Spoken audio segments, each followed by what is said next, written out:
Sobat Investor Trust, beberapa hari terakhir Jakarta dan sejumlah kota besar di tanah air diguncang aksi demo yang berujung ricuh. Aksi massa bahkan diikuti oleh vandalisme pada sejumlah fasilitas publik dan bahkan berujung pada jatuhnya korban jiwa. Banyak yang bertanya-tanya mengapa aksi bisa begitu meluas dan apa pemicunya. Kali ini kita akan mencoba membahas rangkaian gerakan demonstrasi yang mengguncang Jakarta dan sejumlah kota di penghujung Agustus tahun ini dan kapan aksi ini mulai merebak.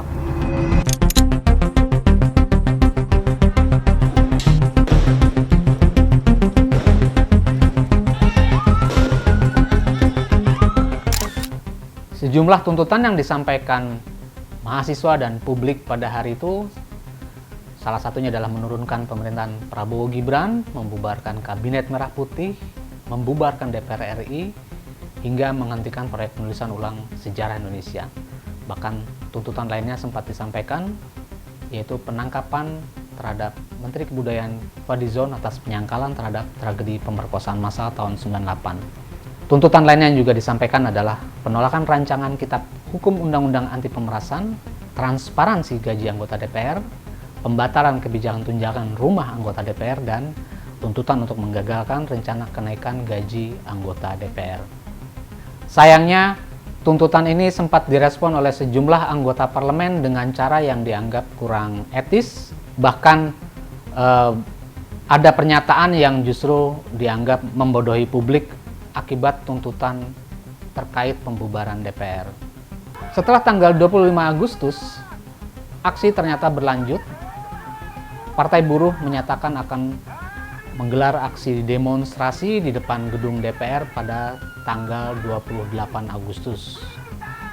Hari itu, Ketua Partai Buruh, Said Iqbal, menjanjikan bahwa aksi akan dilaksanakan secara damai. Dan benar, setelah melakukan aksi di depan gedung DPR MPR dan menyampaikan tuntutannya, Said Iqbal dan para rombongan buruh membubarkan diri. Sayangnya, hari itu aksi masih berlanjut, tapi bukan lagi oleh kelompok buruh, tapi oleh ribuan mahasiswa yang terus berkumpul di depan gedung Dewan dan melakukan orasi hingga menggelar aksi-aksi yang berujung anarkis. Sayangnya pada hari itu anarkisme berlanjut hingga malam hari dan mengakibatkan satu orang driver ojol harus kehilangan nyawa akibat upaya penertiban yang dilakukan oleh aparat.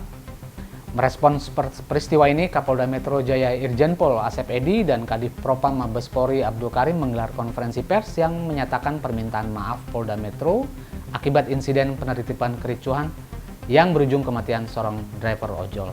Sementara Kadif Propam Abdul Karim menyampaikan pihaknya telah memeriksa 7 orang yang berada dalam kendaraan taktis yang diketahui telah melindas seorang driver. Aksi ini ternyata masih berlanjut. Pernyataan dari Polda Metro Jaya dan Kadif Propam masih belum bisa membuat masyarakat tenang dan reda.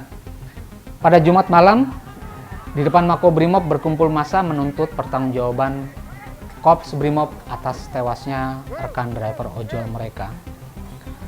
Aksi ini tak berhenti dan eskalasi terus meningkat hingga pada Sabtu pagi. Massa terus ricuh, bahkan terjadi bentrokan dengan aparat di depan Makobrimob. Sayangnya, aksi massa tak hanya sekedar menyampaikan aspirasi, tapi juga terjadi aksi perusakan infrastruktur, fasilitas publik, dan fasilitas sosial seperti halte Transjakarta banyak dibakar dan belakangan terjadi aksi penjarahan.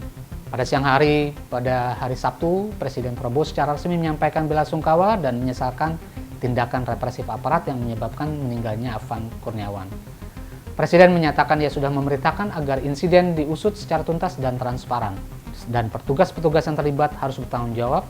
Jika terbukti mereka berbuat di luar kepatutan dan ketentuan yang berlaku, akan diambil tindakan sekeras-kerasnya sesuai hukum yang berlaku. Massa driver ojek masih bergabung dengan mahasiswa melakukan aksi massa sehingga terus meluas. Demonstrasi meluas ke Senen, Kuitang, hingga Sudirman. Kericuhan pun pecah. Halte Transjakarta dibakar, pos polisi dirusak, bahkan gerbang tol dalam kota ikut jadi sasaran. Sayangnya, penjarahan berlanjut. Kali ini penjarahan dialami oleh sejumlah anggota dewan seperti Ahmad Saroni, hingga Eko Patrio, dan Uya Kuya. Bahkan Menteri Keuangan pun harus menjadi korban karena rumahnya ikut dijarah oleh massa. Hal ini mendorong Prabowo memerintahkan TNI dan Polri mengambil langkah tegas terhadap sikap anarkis, dan Presiden menegaskan perusakan, penjarahan hingga serangan terhadap aparat sudah bukan lagi demonstrasi, melainkan tindakan pidana. Bahkan Prabowo menyebut gerakan ini mengarah pada makar dan terorisme. Sobat Investor Trust, apapun latar belakang tuntutan dan perbedaan pandangan, satu hal yang pasti, kekerasan dan vandalisme tidak akan pernah membawa solusi. Kita semua merindukan Indonesia yang damai, di mana aspirasi bisa disampaikan tanpa harus menambah korban dan kerusakan. Mari kita hentikan aksi-aksi anarkis, mari kita jaga kota-kota kita, fasilitas publik kita, dan yang terpenting, nyawa saudara-saudara kita. Perbedaan bisa diperjuangkan lewat jalan konstitusional, lewat dialog, dan lewat ruang demokrasi yang sehat. Semoga kita bisa melewati masa sulit ini dengan kepala dingin dan hati yang jernih, demi Indonesia yang lebih adil, damai, dan bersatu.